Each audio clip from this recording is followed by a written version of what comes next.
Yao, kamusta mga Kamiz Sports? Cam Reddish at Los Angeles Lakers, yan ang ating pag-uusapan sa araw na ito.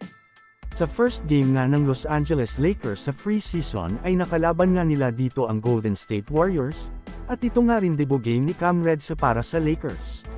Subalit tila hindi nga naging maganda ang kanyang naging performance dito, dahil puro nga airball at turnovers ang kanyang nagawa dito, tapos nga ay na-injured pa ito sa fourth quarter, kaya naman hindi nga ito nakapaglaro sa mga sumunod na laban ng Lakers sa free season.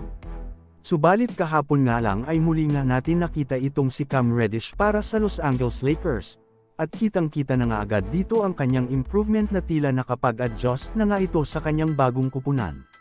Nakapagtala nga ito ng 10 points at 5 rebounds sa loob nga yang ng 21 minutes, na kung saan kung magagawa nga niya ito ng consistent sa Los Angeles Lakers ngayong regular season, ay napakalaking tulong nito dahil magkakaroon pa nga ng dagdag firepower sa opensa ang Los Angeles Lakers na manggagaling nga sa kanilang mga off-the-bench player.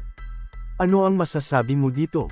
Mag-comment lang. Samantala ako naman tayo sa sumunod na balita na kung saan, ilang araw na nga lang bago magsimula ang regular season, kaya naman pina-finalize na nga ng Los Angeles Lakers ang kanilang lineup. Ayun nga sa inilabas na balita ng mga NBA insiders, nag-request na nga ng waivers ang Los Angeles Lakers kina Vincent Valerio Bowden, Damian Bowe, at Scottie Pippen Jr.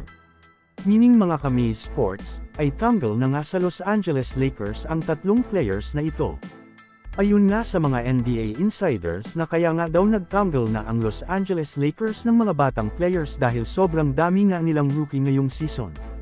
Dumagdag pa nga dyan ang mga nakuha nila sa NBA draft kaya naman tuluyan nang nawala ng pwesto itong sina Scottie Pippen Jr. na matagal na nga rin sa Los Angeles Lakers.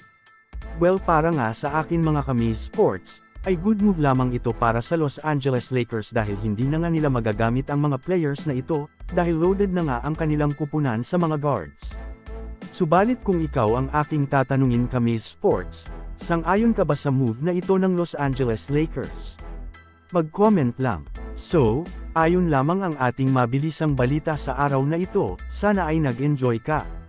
Huwag mo na ding kalimutang mag-subscribe bilang pagsuporta sa ating YouTube channel. Maraming salamat po.